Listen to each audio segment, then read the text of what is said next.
Las fronteras más difíciles de cruzar no están entre los países, están entre la vida que conocemos y la vida que nos atrevemos a vivir. Por eso nuestro invitado de este episodio es Diego Avellaneda, ingeniero mecánico, empresario y un apasionado por las motocicletas, que un día decidió hacer algo que muy pocos se atreven a hacer: guardar su rutina en unas maletas de viaje, subirse a una moto junto a su esposa y recorrer durante 3 meses el corazón de Sudamérica. Fue una apuesta por la libertad, una declaración de confianza en la vida, un desafío para su relación de pareja y una oportunidad para descubrir que cada frontera cruzada también nos invita a cruzar nuestros propios límites. Hoy, en Vivir Afuera, brindaremos por los caminos que no aparecen en los mapas, por el coraje de quienes se atreven a vivir la aventura antes que la comodidad y por esas historias que nos recuerdan que, a veces, el viaje más importante no tiene un destino, sino una transformación. Y como toda gran travesía merece ser celebrada, lo haremos alrededor de una copa de vino italiano fenomenal. Soy Andrew Carvajal, su anfitrión, abogado migratorio canadiense y un sommelier en formación. Bienvenidos a Vivir Afuera, el podcast donde exploramos las historias inspiradoras de migración y nos deleitamos con la pasión por el buen vino. Bueno, Diego, muchas gracias por acompañarnos hoy, por venir a contar tu historia. Y más que una historia de migración, es una historia de travesías, de aventura. Así que tengo muchas ganas de que nos cuentes lo que es dejar la rutina y montarse en una moto y viajar por toda Sudamérica, bueno, por gran parte de Sudamérica. Así que gracias por venir a contar esa historia. Bueno, no, Andrew, a ti muchas gracias por la invitación y qué chévere que podamos adentrarnos en esa historia y además compartir un vino que creo que lo va a hacer mucho más memorable. Claro, claro. Y bueno, hoy escogí un vino muy especial para esta charla. Escuchando tu historia y que es un poco como de guardar la rutina, de atreverse a hacer cosas distintas, me fui por un vino que es uno de los más galardonados en Italia, pero en parte también porque es una bodega que se ha atrevido a hacer un poco las cosas distintas. Entonces que decidieron en algún momento, y ahorita te contaré un poco de la historia del vino, bueno, venimos de una zona vinícola muy importante, muy reconocida, pero hagamos las cosas un poco distinto, y así fue que lograron el reconocimiento que tienen hoy. Entonces el vino que escogí es el Sito Moresco de Galla, en Langhe, en Piamonte, Italia. Eh, los vinos Gaya son muy reconocidos a nivel mundial y afortunadamente los logramos conseguir acá, también en Colombia. La familia Gaya tiene raíces en España, pero migró en el siglo XVII a Italia. Y en 1859 Giovanni Gaya funda la bodega que conocemos hoy en Piamonte, que es, bueno, la cuna del Nebbiolo, de donde vienen, por ejemplo, los vinos como el Barolo, vinos muy estructurados, muy reconocidos a nivel mundial. Y durante más de un siglo, pues hicieron vinos muy buenos, pero pues eso eran vinos buenos. Pero entonces después llegó un joven de 21 años, ya era creo que como la cuarta generación de la familia, Angelo Gaya, y dijo, hagamos las cosas distinto. Entonces comenzó a hacer las cosas un poco distinto para un lugar donde era muy tradicional la manera como se preparaba el vino. Fue el primer productor que comenzó a introducir la fermentación maloláctica en Piemonte, usar barricas de roble francés, controlar la temperatura en la fermentación. Y como viajaba a Burdeos y a California, al Nuevo Mundo, pero también a Francia, comenzó a tomar como lo mejor de esos mundos y traerlos a la elaboración del vino en Italia. Comenzó, por ejemplo, a hacer algo que en ese momento era un crimen, que era plantar Cabernet Sauvignon, una uva internacional en Italia. Italia tiene Sí. tantas uvas, tantas cepas, que para ellos, pues, importar uvas era casi como un crimen, ¿verdad? Y sobre todo en la tierra sagrada del Nebbiolo, que era Piemonte. Pero resultó su salto al vacío o hacer las cosas distintas, y hoy los vinos Gaya son uno de los más reconocidos en el mundo del vino, de los vinos de Italia y los vinos de Piemonte. Y el Sito Moresco es el vino de entrada de ellos. tú vas a ver que, bueno, tienen una gran línea de vinos y unos que llegan a unos precios muy, muy, muy altos. Pero el Sito Moresco es el vino de entrada, pero es un excelente vino. El nombre viene de la familia que era dueña de la parcela antes de los Gaya, de donde vienen las uvas de este vino, que era la familia Moresco. Y Sito, que es la palabra de sitio, es como decir la parcela Moresco. Entonces de ahí viene el nombre del Sito Moresco. Es un blend de Nebbiolo, Barbera, entonces las dos uvas típicas de esta zona de Piemonte, pero también tiene un poco de Merlot, que fue como meter las uvas internacionales a este vino. Hay años, tengo entendido, que también tiene Cabernet Sauvignon. Este del 2018 es solamente Merlot, Nebbiolo y Barbaresco. Normalmente entonces se fermentan aparte, después se ensamblan y tienen fermentación en barricas de roble. Entonces vamos, sí, es una mezcla entre lo que es Burdeos, Italia en una copa. Y bueno, espero que te guste. Wow. Entonces, y este es un vino del 2018. Ya va para 8 años, pero el Nebbiolo es una uva que por la estructura, por la acidez, por los taninos, es excelente para preservar por muchos, muchos años. Entonces, vamos a probarlo ahorita. Obviamente, pues ya lo olí un poco, veo que está muy bien el vino, el corcho está muy bien mantenido todo, pero este es un vino que podrías tener 10 años más en esa botella sin problema. Bueno, entonces, para las catas nos gusta arrancar un poco con la vista.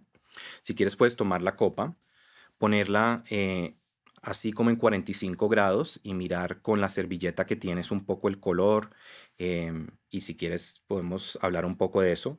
No es, es como en opacidad es como medio, ¿verdad? No, no es traslúcido, pero tampoco es de esos que tú no puedes ver a través de la copa. Y no sé qué color ves ahí, ¿no? ¿Qué notas? Yo lo asocio mucho como un tono cereza, Sí, correcto. y tal cual, un término medio en el color. Sí, correcto. No es el violáceo que veríamos, por ejemplo, en algunos vinos, como por ejemplo un Malbec, un Cabernet Sauvignon. No es tampoco muy claro. Es como ya llegando rubí y después lo que nosotros llamamos rubí a granate, que ya es como más Ok, rojizo, ¿verdad? Me gusta, sí, sí, diste muy bien en un descriptor que es el cereza. Sí, es como un color sí. cereza, eh, brillante. Y bueno, si quieres pasemos un poco a la nariz, no es un test, no hay respuesta correcta, equivocada, pero cuéntame un poco si hay algunos descriptores que te vienen a la cabeza en términos de frutas, de flores o de alguna otra cosa que notas en la nariz. Y de hecho para mí uno de los primeros que me viene es algo que describiste en el color del Sí, vino, un poco como cereza como roja, ¿no? cereza, sí. Como frutos rojos como cereza roja, frambuesa también tiene un poquito como de esos frutos rojos, me acuerda. También tiene algo muy, muy típico que escribimos en el vino, que es como el regaliz, Ok. como que tiene como sí, esa parte como también tiene un poco como de hierbas secas y también un poco floral, no sé si le notas un poco como de violeta. Entonces yo siento como un poco de fruta, más frutos rojos que negros, por lo menos en lo que yo siento. Se siente terroso también, ¿verdad? Es como esos vinos que uno huele y dice como, uy, esto es viejo mundo. Me acuerda más como de Cierto. Italia, de Europa, que sería como el viejo, como el nuevo mundo. Y no sé, y un poquito especiado también, no sé qué más le notas. Sí, a mí me parece como un término medio desde el color no sé si Ujú. es como Sí, una claro. Ujú. algo a lo que uno asocia previamente, pero varía en diferentes matices, ¿no? Sí, Yo no aseguro que es un vino es como una muy nariz fuerte, compleja, no es muy ¿verdad? ligero, Ujú. pero, pero sí me lleva mucho como a esa cereza y ese Ujú. Y es un vino que es bastante aromático, ¿no? Bastante bastante, expresivo. sí, Tú lo sí, vas acercando a la nariz y ya como por la mitad de llegar a la nariz ya logras sentirlo un poco. sí. Bueno, pasemos a la mejor parte. Salud. Bueno, gracias, Andrew.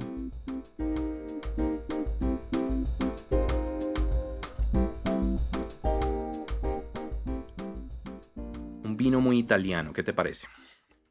Es suave en su consistencia, Ujú. ¿cierto? A veces, no sé, como que yo asocio los vinos tintos a que son un poquito más pesados, Ok. pero Ujú. este lo siento ligero, Ujú. eh, una sensación muy agradable al bajar, como refrescante también, Ujú. de pronto por los tonos frutales. Sí. Tocas en varias cosas que son bien, bien interesantes porque Es un vino, yo creo que la parte que tú describes que es un poco ligero, de pronto es el cuerpo. No es de esos vinos que uno Sí. siente tan denso en la boca como, no sé, un Malbec con mucho cuerpo, un Cabernet Sauvignon, un Tanat. Bueno, hay distintas cepas que tienen mucho más cuerpo. No es un vino ligero tampoco, no lo pondría en esa categoría, Ujú. pero en cuerpo, como tú lo mencionas, no se siente tanta densidad. Ahora, por el otro lado, la parte de los taninos, que se da como amargura, no sé si la logras Sí, sentir sí, como un poco, sí son marcados. sí, sí. Entonces, en esa manera no diría que es un vino sin taninos o un vino ligero en taninos, pero en cuerpo sí lo puede ser un poco, puede ser como un cuerpo medio. Pero algo que tú mencionas también, esa frescura, yo creo que es la acidez de esta cepa. No sé si notas que te hace como salivar un poco cuando lo estás tomando. Sí, es cierto. Y me parece que esa salidez es muy como que equilibra mucho los taninos, porque hay unos vinos que uno siente ese amargor inmediatamente le pega mucho a uno, mientras que acá uno siente como ese balance de que hay frescura, hay fruta, como tú lo mencionas, se le siente bastante la fruta, esos frutos rojos que habíamos notado antes.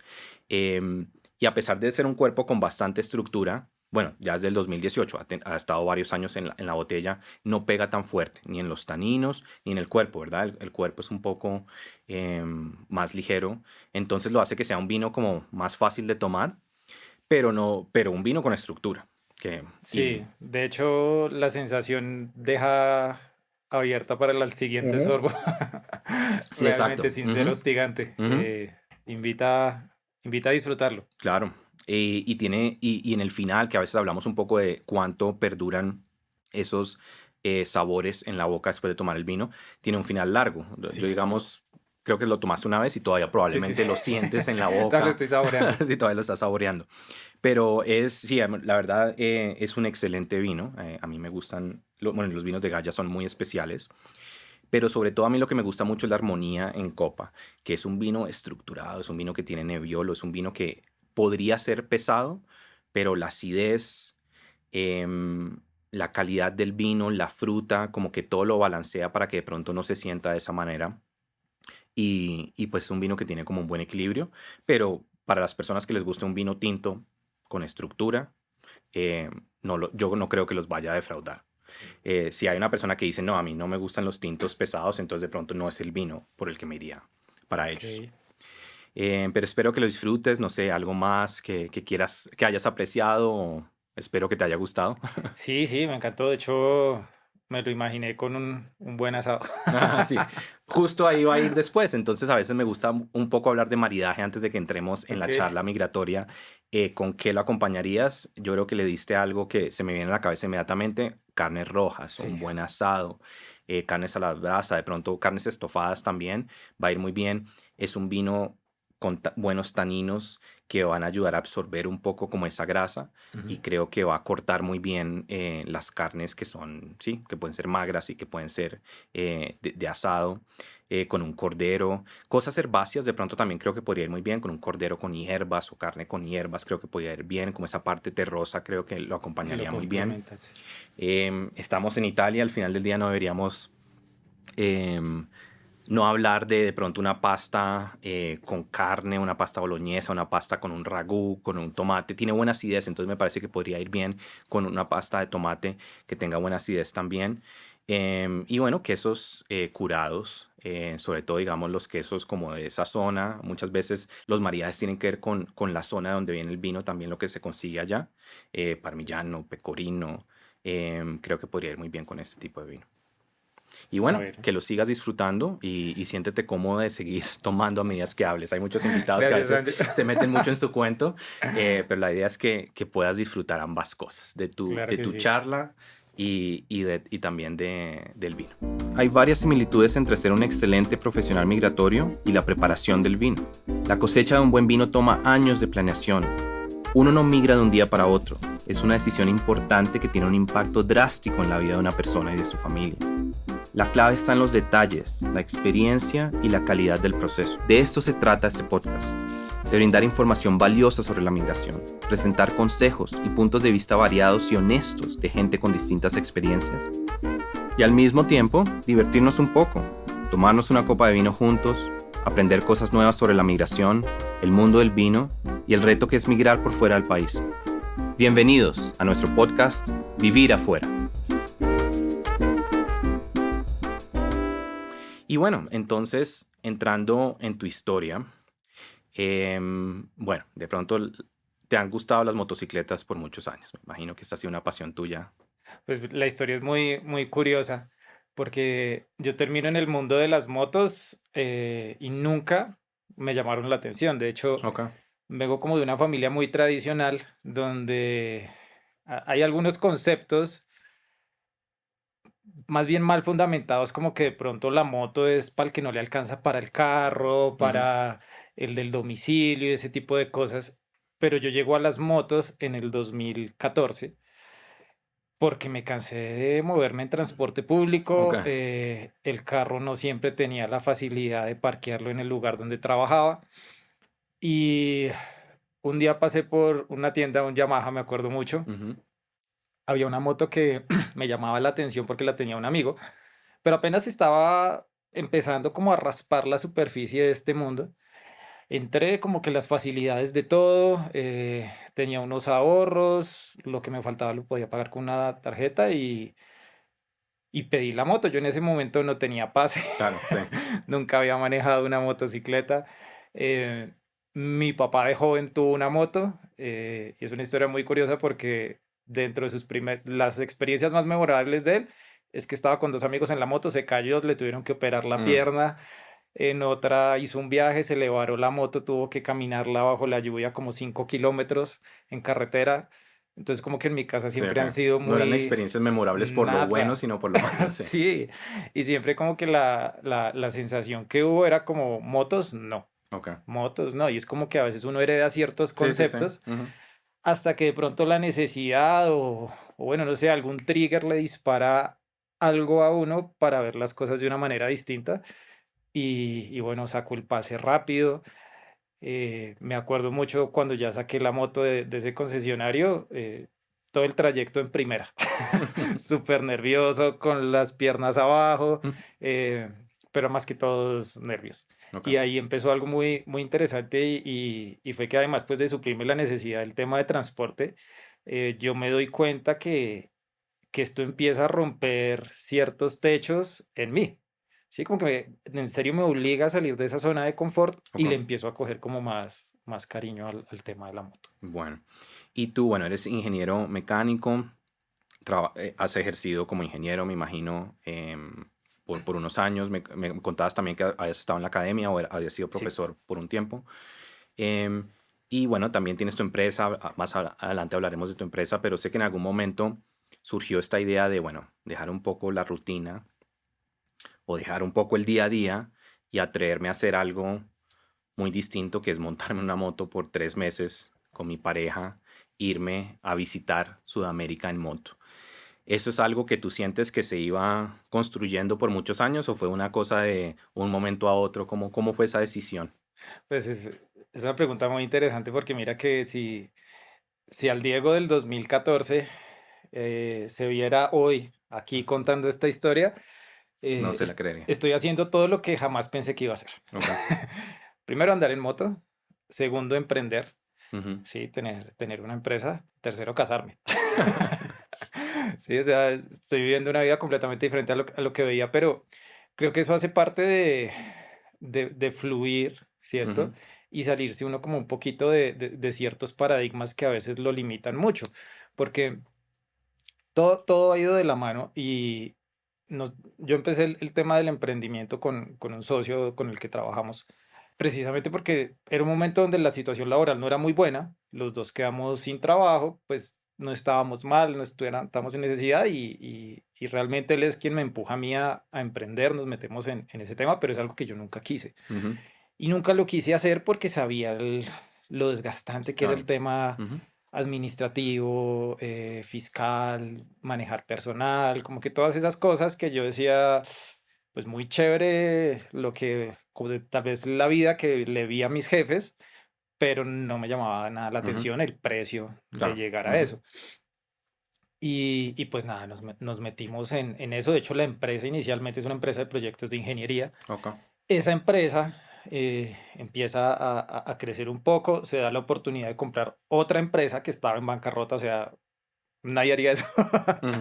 Nosotros lo vimos como la oportunidad para adquirir una maquinaria que estaba a un buen precio, por lo que ya la empresa estaba casi que en liquidación. Pero ya metidos ahí, nos damos cuenta que la empresa tiene potencial. Esa empresa se llama Segurit y Segurit, con Segurit hacemos equipos de seguridad bancaria. Ok, O sea, nosotros hacemos cajas fuertes, puertas blindadas, bóvedas, ok. ¿sí? De hecho, es la primera empresa en Colombia que hizo eso y montó 80% de los bancos en Colombia y a nivel de Latinoamérica Súper. en muchos países. Y empezamos a levantarlo, pero imagínate la actualización que tuvimos que hacer. Nosotros adquirimos esa empresa en el 2016-17 y para que te hagas una idea, toda la documentación se hacía todavía en máquina de escribir.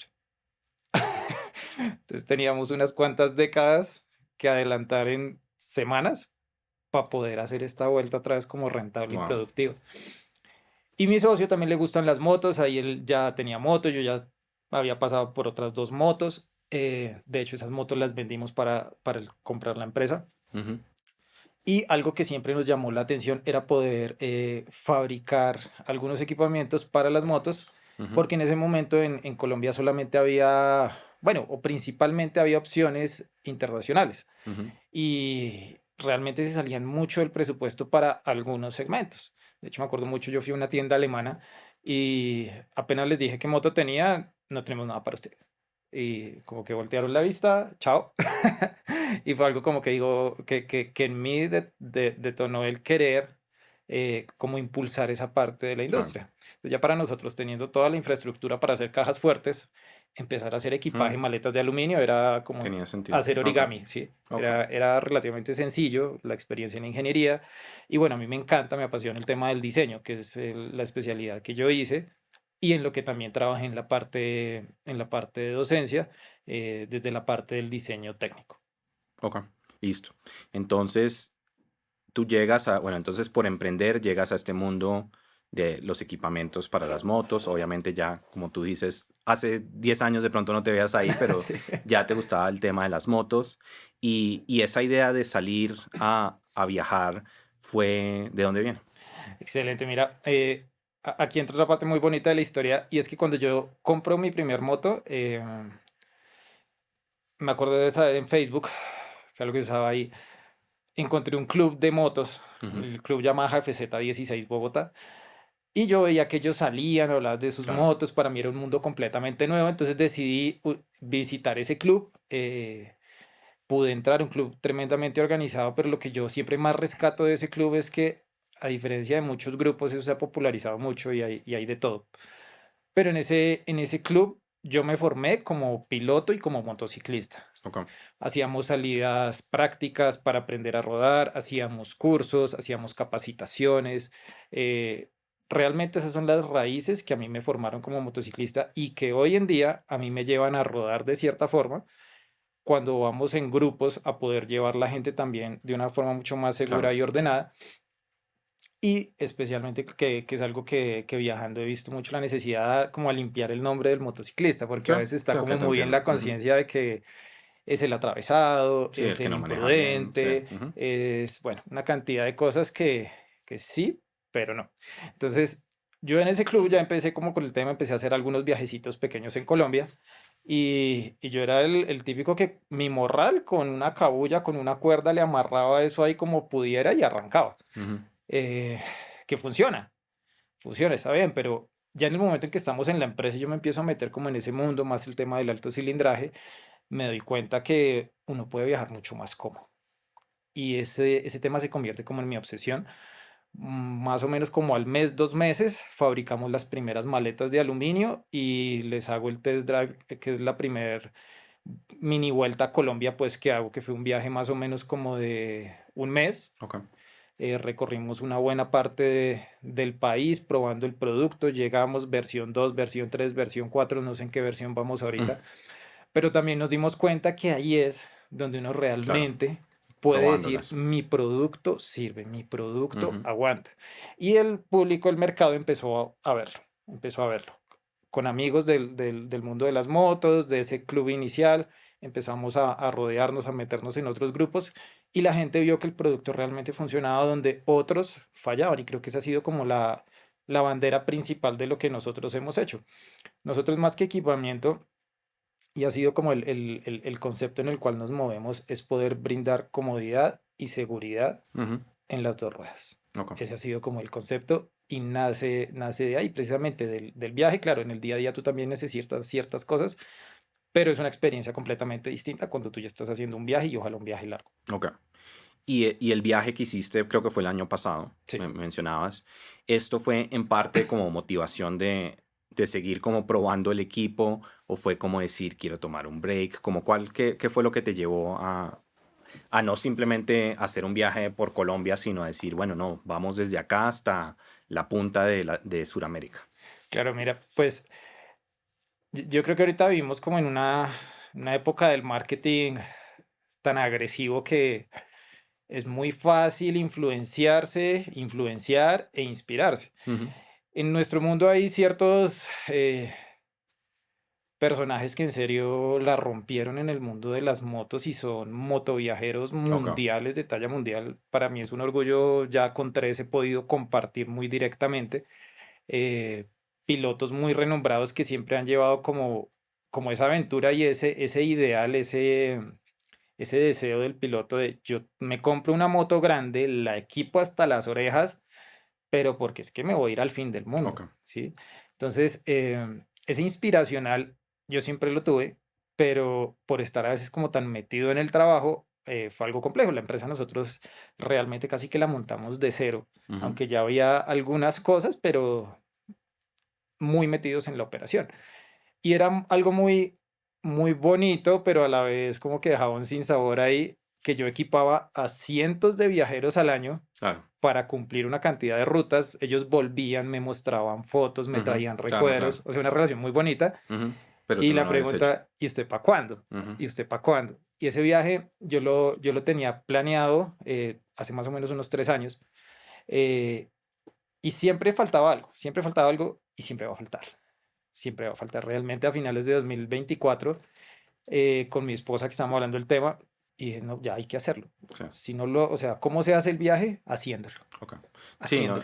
no es esperar el momento perfecto, que entonces que ya esto, que ya cerré tal cosa, que ya organizamos esto, que no, es planearlo y hacerlo, ¿no? Sí, y obviamente hay unos mínimos, y en la experiencia que hemos tenido o sea, hay de todo. Hay gente que se vota sin mente, Ujú. renuncié, compré 2 cosas, al día siguiente me fui y muchos de esos viajeros son los que a los 20 días se están Claro. devolviendo. Ujú. Y conozco muchas historias. Primer, segundo país, no, esto es muy difícil, mamá, papá, vendo la Ok. moto y hay una cantidad de motos abandonadas Claro. por todo el continente por falta de planeación. Debe haber planeación, pero sobre todo tiene que haber pues ganas. Entonces, el año pasado, precisamente, arrancamos eso, dejamos organizadas muchas cosas, el viaje lo hice con mi esposa. Dentro del ideal que yo quería y tenía, era poder hacerlo en un grupo, ¿sí? Ujú. Siquiera 3, 4 motos por el tema de asistencia. Claro. Realmente Ujú. esto es Seguridad casi que y... un ujú. salto al vacío donde, claro, la parte mecánica afecta, pero pues esto es Sudamérica. O sea, Ujú. la parte de seguridad Claro. también es importante, ¿cierto? El tema de salud es importante. Suramérica son pequeños mundos donde la comida aquí, el agua, en serio, y el organismo a veces no está preparado. Entonces son como muchos retos, a pesar de que yo he viajado un montón en Colombia y he aprendido muchas cosas. De los principales viajes que yo creo que nos prepararon para hacer esto y prepararon porque esos viajes los hice con mi esposa también.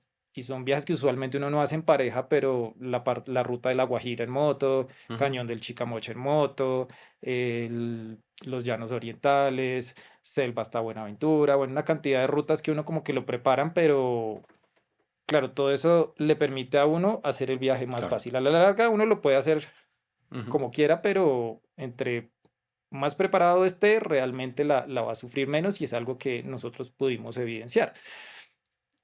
A tu pregunta, poner más a prueba el equipamiento, sí, o sea, y yo creo que entre más salga lo voy a modificar y lo voy a cambiar más. eh, y eso siempre ha traído cosas muy buenas para el producto, otro nivel de madurez, ¿cierto? Pero también la forma de comunicarlo, porque nosotros hemos visto que en las motos esto se vuelve algo casi terapéutico, ¿sí?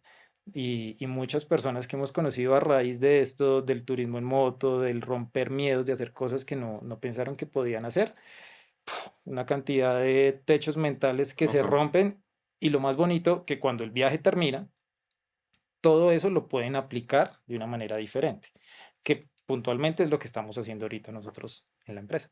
Y bueno, así rápidamente, ¿qué fronteras tocaron en este viaje? Bueno, mira, el viaje nosotros arrancamos claramente Bogotá, no Ujú. salimos por Pasto, salimos por el Cauca y entramos a Ecuador, Ok. atravesamos Ecuador, realmente lo atravesamos rápido, el Ujú. objetivo era llegar lo más rápido posible al punto más sur, que era nuestro destino, pues Tierra Ujú. de Fuego, Ushuaia. Ujú. Ecuador, Perú. Perú lo atravesamos por toda la parte costera, que de hecho hay varios viñedos ahí. Ujú. Y a medida que uno se va acercando más a Chile, Claro, hay sí. una transición muy bonita porque la costa peruana no es tan bonita, realmente Ujú. tiene mucha basura, pero a medida que uno va bajando más y se acerca a Chile, empieza a florecer. Y es increíble Mm. porque tiene uno el contraste del arenal a un lado y al otro lado el supercultivo Claro. de Ujú. muchas cosas. Entramos a Chile, Chile enormemente largo. Ujú. Esa fue una ruta bastante, toda la parte continental Ujú. y una de las rutas más hermosas y que yo quisiera repetir en serio, la carretera austral, que es una experiencia increíble. Esa la hicimos hasta la mitad, Ujú. la ruta austral, ya que atraviesa todos los fiordos, hay varios pasos por agua. Hicimos unos poquitos atravesando la isla de Chiloé y haciendo varias embarcaciones. Y entramos luego a Argentina. Ok. Argentina entramos en la parte de abajo del General Carrera, que bueno, en Argentina se llama el lago Buenos Aires, que es un lago enorme. Y ahí ya empezamos Argentina, bajamos Ruta 40, Argentina también enormemente largo.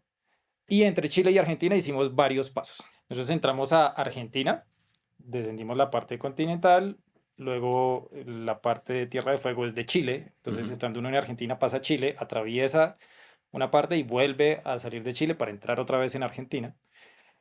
Después subimos a Uruguay, Ah, ok. luego hicimos Brasil, Paraguay, Bolivia, parte norte de Argentina y parte norte de Argentina, Bolivia y volvimos Perú, Ecuador y Colombia, ¿no?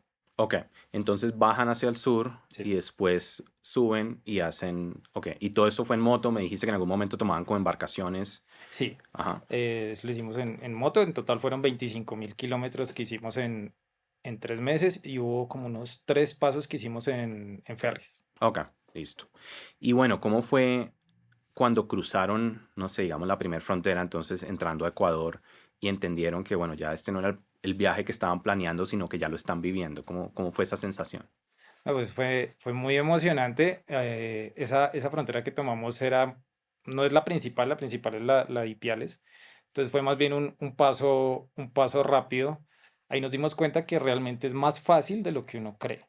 Y aquí algo que realmente nos ayuda mucho y que yo le digo mucho a la gente es, ayuda demasiado tener la moto a nombre de uno. Mm. Porque cuando la moto está de pronto a nombre de un banco o de una entidad que se está pagando todavía, hay que tener una cantidad de documentación adicional. Pero cuando la moto está a nombre tuyo, tú pasas tus papeles y es muy rápido. En general, en todas las fronteras fue así. Las fronteras personales son fáciles, a veces con los vehículos toma un poquito más. En algunas fronteras revisan un poco más el tema de aduana y eso, pero la verdad fue bastante fácil, mucho Ok. más fácil de lo que habíamos pensado. Y mencionaste entonces Ecuador, Perú, Chile, Argentina, Uruguay, Bolivia, Brasil, Paraguay, prácticamente casi todos, Sí, bueno, la mayoría hispanoparlantes, obviamente sí. Brasil, portugués, pero culturas distintas. No es lo mismo que vivir afuera, lo sé, pero ¿cómo sentiste esa parte cultural de un viaje por tantos países distintos? Algo como no sé, que te pegó, que hasta hoy en día te acuerdas desde el punto de vista cultural, de que recuerdas de ese viaje. Pues varias cosas, empezando por la comida. Ok, O sea, claro. el tema gastronómico, cada país es completamente diferente en mi percepción. Lo más parecido de lo que atravesamos, parecido a Colombia, Brasil. Ok. Pero lo que es Chile, Argentina, un cuento completamente distinto. Ecuador, a pesar de ser muy cercano, también es completamente diferente. Perú también, una delicia. Eso por un lado. Por otro lado, la parte como de la atención. Claramente hay países que son mucho más cálidos y ahí yo me daba cuenta, Colombia es tremendamente cálido, Ok, ¿sí? Ecuador es un poquito más cerrado en algunas cosas, Bolivia, algunas partes de Perú, pero en general nos fue muy bien y eso es algo muy chévere de la comunidad motera porque claro. pasamos por algunas motoposadas y Ujú, algunos sitios como muy icónicos donde están muy abiertos pues al, al viajero. ujú, Entonces, eso fue muy bien. En Brasil, por el tema del idioma, nos defendimos. ujú. Estuvimos donde un familiar también que nos recibió unos días. Ahí tuvimos una paradita como para recargar energías. Pero claramente es un mundo completamente diferente donde casi que tú pasas la frontera y tienes como que reprogramarte a estar abierto a lo que venga. Claro. Y me parece muy interesante lo que tú dices de la cultura motera y digamos las posadas, los hoteles, los lugares que están como diseñados para las personas que vienen en este plan. ¿Sientes que por haber viajado en moto viste una parte de Sudamérica que no hubieras visto si simplemente te hubieras montado en un avión y hubieras hecho como un viaje distinto? Uy, totalmente. Ok, Totalmente diferente. De hecho, de las cosas más memorables que tenemos son cosas que la gente a veces nunca vive. Y mira, por ejemplo, aquí no estamos acostumbrados a manejar con vientos o los vientos aquí no son tan fuertes, ok. pero los vientos desde Perú a allá la Patagonia, Ushuaia y el fin del mundo, eso va subiendo así crecientemente. Tanto así que hay una historia que yo cuento mucho y recuerdo muy en el sur de la Patagonia, estábamos tanqueando eh, nafta, Ujú, sí, es de como lo nafta, llaman allá. Sí. benzina. Y había un señor atrapado en el carro porque no podía abrir la puerta. O Ah, sea, la presión claro. del viento era tanta y uno veía que el viento tumbaba las motos. Si tú no parabas bien la moto, Mm, por allá la encontrabas dando vueltas. Entonces, ese tipo de cosas que sí son agresivas, de pronto no todo el mundo quiere vivir, pero le da un sabor muy distinto al viaje. claro. Y me imagino que los paisajes también son muy distintos a lo que... Porque si tú vas a una ciudad en específica, sí, puedes ver lo que normalmente es el sitio turístico ahí, pero no vas a ver lo que es entre esta ciudad y esta ciudad por carretera, que es lo que tú, bueno, me imagino que gran parte del paisaje es lo que ven mientras están en la Total. moto, ¿verdad? Y a algunas personas le dicen casco psicólogo, cascoterapia, Nunca. porque cuando tú estás en esa inmersión realmente puedes tener un tiempo de silencio Ujú, de afuera, pero como de conexión muy interna que te permite hacer cosas que en el día a día no haces. Y es muy loco que a veces tengas que literalmente irte al fin del mundo ujú, para tener conversaciones internas que tal vez en la rutina nunca te darías el lugar. claro. En promedio, ¿cuánto tiempo estabas sobre una moto por día? Yo creo que el promedio alcanzó a ser por ahí de unas 8 horas Wow, diarias. Hubo días donde rodamos 14 horas. wow. El récord lo hicimos un tramo del norte de Argentina, que alcanzamos a hacer casi 900 kilómetros en un solo día. Y no fue por gusto, es que del punto A al punto B no había nada. Okay. Y no teníamos muchas ganas de acampar. Eh, entonces sí había días muy pesados. También hubo días donde ya el cuerpo le pide a uno Ujú, descanso y hacíamos paradas 2, 3 días, iba uno a una playa, claro. iba uno hacia otras cosas, pero el ritmo sí fue fuerte, dado el plazo, entre comillas, tan cortico en el que hicimos el viaje de los 3 meses. Ok. Y hubo bastante improvisación en términos de que a veces, no sé, por clima o por algo así, o no se esperaban que esto fuera a ser así, tuvieron que cambiar la ruta o más o menos lo que tenían planeado fue lo que siguieron. La ruta sí tuvo varios cambios. Ok, Tuvo varios cambios y son varios factores. Los recursos siempre uno los clasifica en tres: dinero, tiempo y energía. ok. Y van variando un montón. Ya al regreso, el tema de presupuesto había cambiado Claro. demasiado. Por ejemplo, tuve que hacerle un par de reparaciones a la moto en Mm, el camino que claro, no esperabas. no las esperábamos y tocó hacerlas en dólares.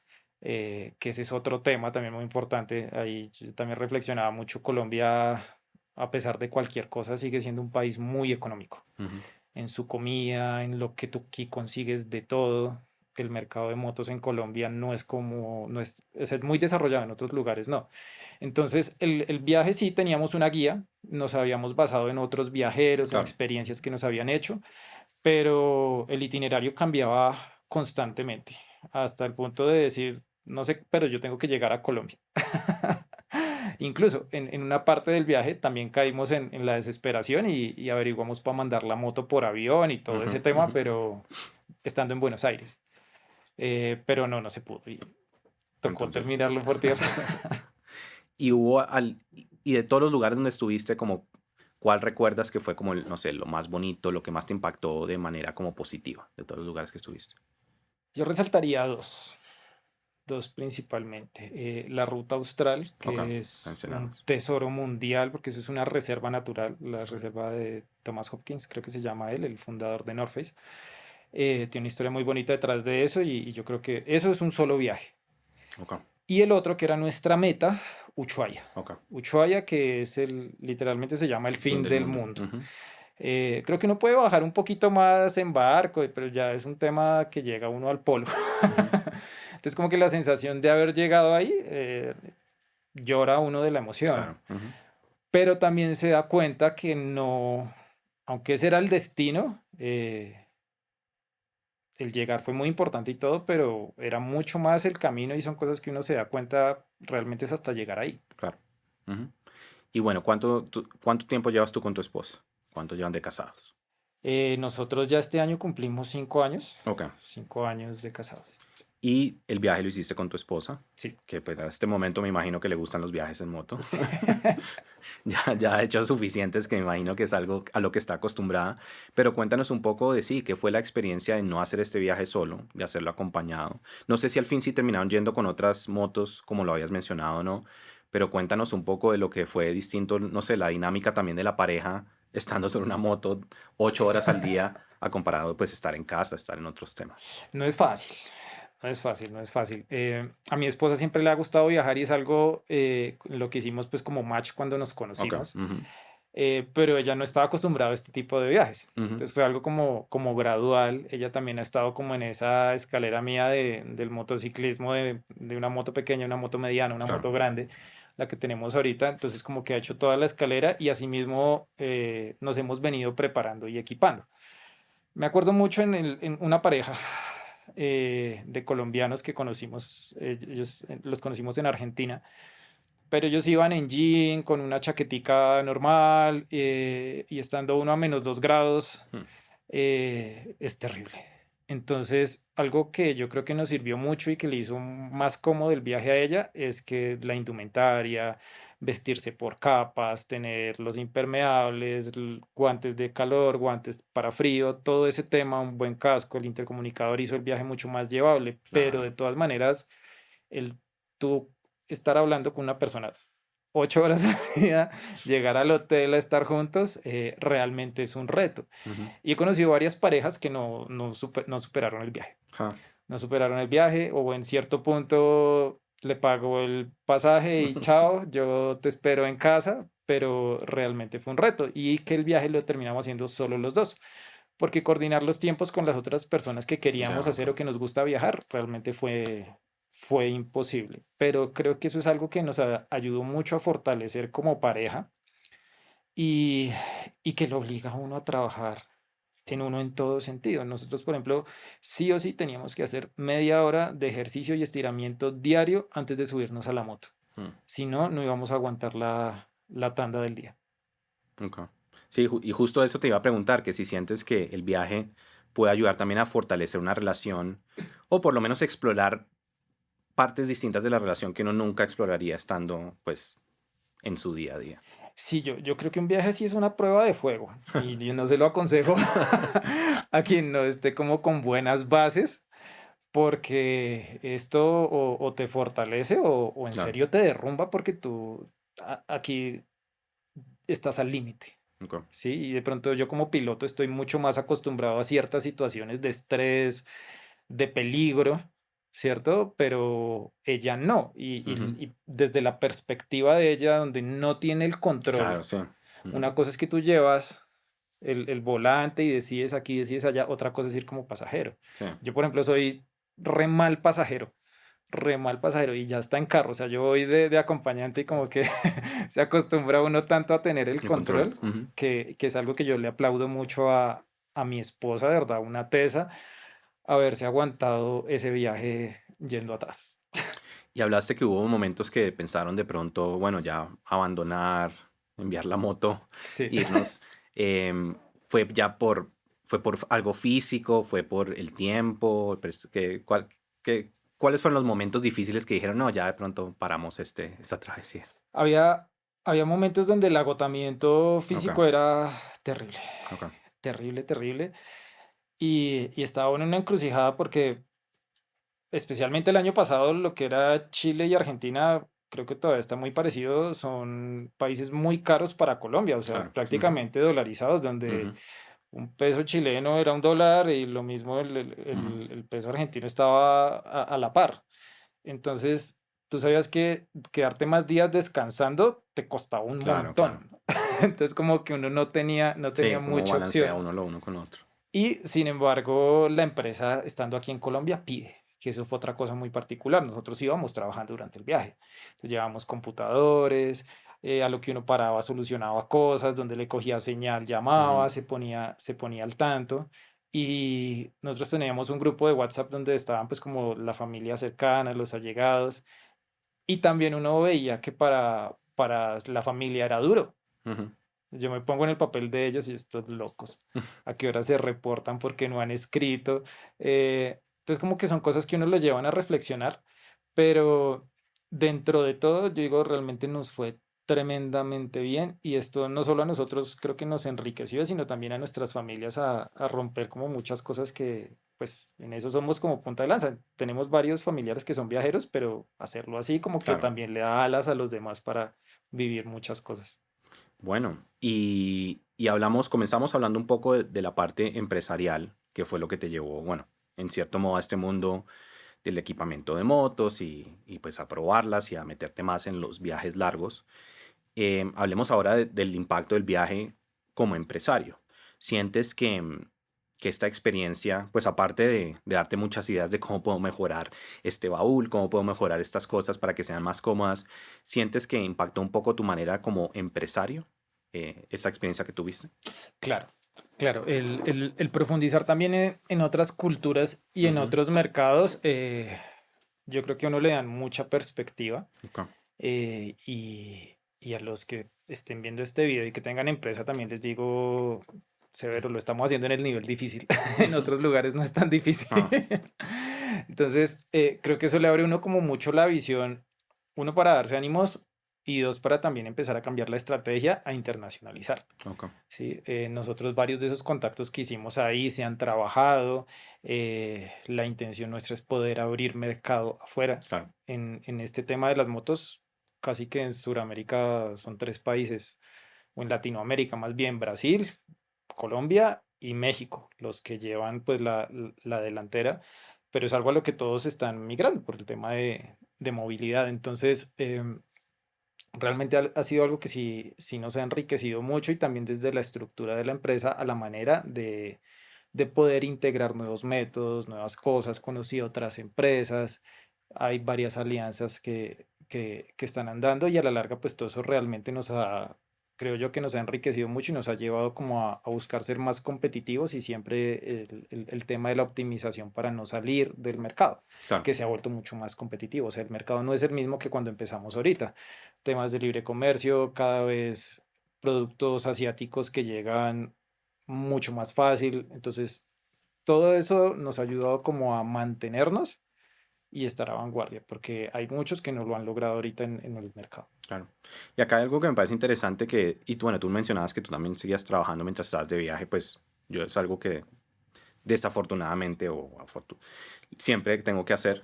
De hecho, el otro día estaba viendo una cosa que decían que los viajes de los abogados, y entonces decían, trabajar muy duro antes del viaje para después trabajar durante el viaje cuando uno pretende que no está trabajando y después llegar y reponer cuando uno en teoría no estaba trabajando que si estaba Sí. trabajando de viaje. Pero en el caso tuyo, pues si uno está en una moto, no es lo mismo que yo poder, digamos, a mí muchas veces me toca trabajar cuando estoy de viaje, pero puedo sacar rápidamente un computador y hacerlo, esté en Claro. el hotel o esté en un lugar.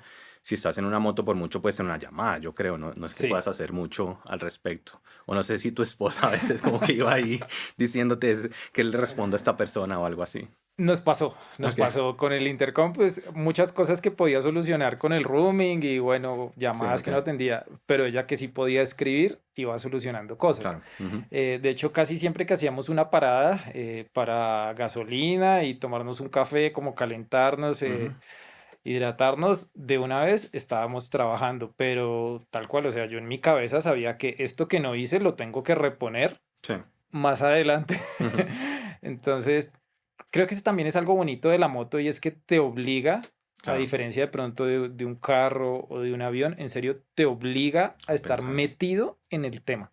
Ok, Porque a veces es muy difícil uno desconectarse. A mí me cuesta mucho. O sea, yo me acuesto pensando en trabajo, me despierto pensando en trabajo todo el tiempo, estoy viendo cosas, pero es que aquí tú tienes el clutch, aquí tú tienes el acelerador, aquí tú tienes el otro freno, aquí tienes lo uno, lo otro. O sea, realmente todo tu cuerpo tiene que estar metido en la claro. cosa y es algo que a ti te lleva a vivir el viaje de una manera completamente diferente. Ujú.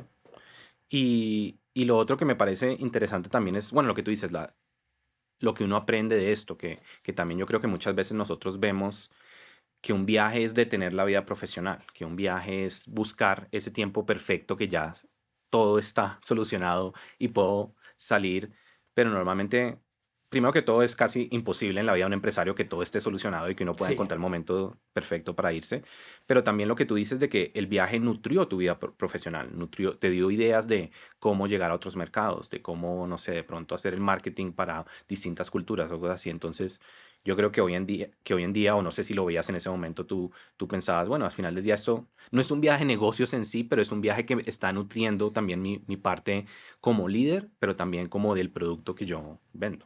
total. Ujú, O sea, la persona que tú eres y la persona que llega es una cosa completamente diferente. Y eso creo yo que es lo más bonito de viajar. No simplemente ir a sacarse fotos y como poner tu ujú. Sí, no, claro. calcomanía Ujú, o bueno, cosas así como muy, muy típicas, sino que realmente eso te lleva a estar mucho más conectado con tu propósito de vida, ¿sí? Y ver que a veces aquí en Colombia me he dado cuenta de eso, uno está como muy acostumbrado a que algunas cosas son muy difíciles y no tiene por qué ser así. No tiene por qué ser así, pero todo parte es de acá, de poder salirse de esa zona de confort, literalmente incomodarse y ver que la recompensa que viene claro, de ese dolor de verdad te edifica. Y si tú no pasas ese proceso, eh, paila, igual va a ser muy costoso, que era lo que nos pasaba estando en los momentos de crisis. No me puedo seguir quedando aquí en este hotel porque me cuesta demasiado ujú, para quedarme descansando, yo tengo que avanzar. ujú, De pronto no voy a hacer los 500 kilómetros, pero hice 200 mm. y eso Es es un un buen punto. avance. Entonces son como cosas que nos han llevado como a aterrizar un poquito más las metas, ¿cierto? Y a no darnos tanto palo. Cierto. Sí, esas son lecciones que definitivamente se traducen a otras cosas y no es simplemente montarme en una moto, sino lo que tú dices. Puede ser, esto, mejor dicho, no es affordable. Yo no puedo Ujú, mantener esto, pero de pronto no va a llegar acá. Tratemos de llegar por lo menos acá y solucionar una parte de eso. tal cual. Interesante. Y bueno, ¿y qué lugar ocupa hoy viajar en tu vida, en tu proyecto de vida y en el proyecto de vida que tienen con tu esposa? A mí me encanta. Ujú. Me encanta, a mi esposa le encanta. De hecho, ahorita entre comillas, nos limita un poquito el perro que tenemos. Ok. A ella la llevamos en moto a veces, pero pues es un poquito No, sí. grande, entonces cambia el viaje, entonces nos vamos en carro, o bueno, se Ujú, queda con el entrenador, pero siempre que lo podemos hacer, eh, nos gusta viajar y no solamente por el tema del descanso físico, de despejarme, sino que realmente para mí cambiar de ambiente me oxigena todo, ok, sí. me oxigena todo. Claro, desde el clima, la atención, eh, mira, hasta lavar la loza en la casa de otra persona, Ujú, aquí mueve cosas que de una u otra forma te llevan a tener resultados diferentes en tu día a día. claro. Entonces, para nosotros eso sigue siendo pues una prioridad y a futuro queremos poder hacer Norteamérica, Europa Y Asia y África yo creo que sí Ujú. los hago solo, sin, Ok, sin ella, porque no es tanto el tipo de viaje de ella. ok. Y bueno, y justamente eso te iba a preguntar, si tuvieran que repetir esta aventura o si van a hacer una en el futuro, ¿qué harías igual y qué harías distinto? Bueno, en este mundo de los viajes de moto, digamos que hay dos tipos, lo que es el touring o el turismo Ujú. y lo que es el motociclismo de aventura. Ok, ¿Cómo los puede uno diferenciar más fácilmente si te vas por carretera o si te vas por fuera de carretera? ok, Este viaje lo hicimos touring, ok. carretera buscando asfalto lo que más pudiéramos Ujú. para minimizar riesgos. Pero a mí me encanta salirme de la carretera. Ok, Me encantan los caminos rotos, me gusta la trocha, me gusta el barro, pero ese viaje sí me gustaría hacerlo por lo menos con otra moto, ok, donde sí, yo no claro. puede Ujú, tener de pronto que hacer otro tipo de reparaciones, ujú, tener una mano amiga, una caída, alguna cosa. claro. Yo repetiría el viaje a Sudamérica y lo hemos hablado con mi esposa sin ella, que no lo repetiría así. Si yo te llego allá en el avión y nos vemos, pero sí lo haría de una forma más de Ok, aventura. listo. Sí. Y los que te digo, Norteamérica es otro tipo de viaje que es un sueño que tenemos.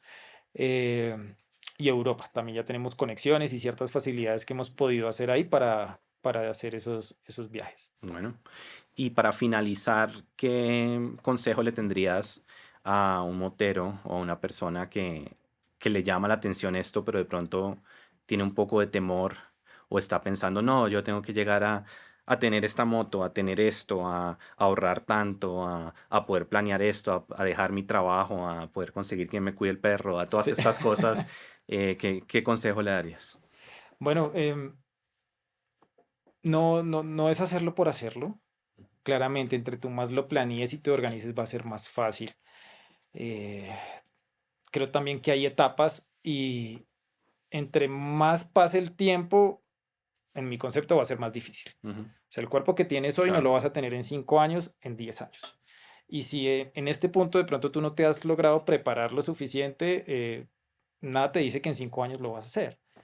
Yo el consejo que le daría es empieza a viajar, conoce Colombia, conoce la costa, vete al eje, empieza por pinitos y date cuenta que de verdad esto es algo que te gusta y que tú quieres hacer, porque mm, por más que nosotros nos esforzamos y los fabricantes de motos, esto no es un viaje cómodo, esto no es un viaje de confort, no lo es, no lo es, pero vale la pena. Vale la pena. Ahorita hay mucha información, hay viajeros, hay influenciadores que dan tips muy buenos. Claramente equiparse es muy importante, te va a ahorrar muchos dolores de cabeza y empiezan a jugar como el tema de su presupuesto, tiempo, eh, pero empezar de a pocos, empezar de a pocos. Conozco varias personas, tengo amigos que tienen una bodega enorme, un garaje con armarios de cámaras, armarios de repuestos, armarios, 5 trajes diferentes para moto y no han arrancado el claro. viaje. Ujú. Entonces, es algo que tú realmente veas que como inversión, porque es una inversión de dinero, tiempo y energía, es algo que esté realmente alineado a lo que tú quieres. Y aunque debe haber expectativas y motivaciones, yo creo que lo mejor es irse sin expectativas. Ok, está bien. Déjate sorprender porque es otro cuento vivirlo. Ah, qué buen consejo, Diego. La verdad, muchas gracias por acompañarnos, por contar tu historia, hacernos ver que migrar no es solamente algo que tiene que durar años, o viajar no tiene que ser, sí, un tema de años, que a veces puede ser una cuestión de kilómetros, de meses, pero que igual es algo que tiene mucho impacto tanto en la vida personal, en la vida de pareja, y también en la vida empresarial que uno pueda tener. Entonces, gracias por venir acá a contarnos tu historia y bueno, mucho éxito con la compañía de ustedes y en esos viajes a futuro a Norteamérica, a Europa y pues si vas por tu cuenta a África y Asia también. Claro que sí, Andrew, muchas gracias.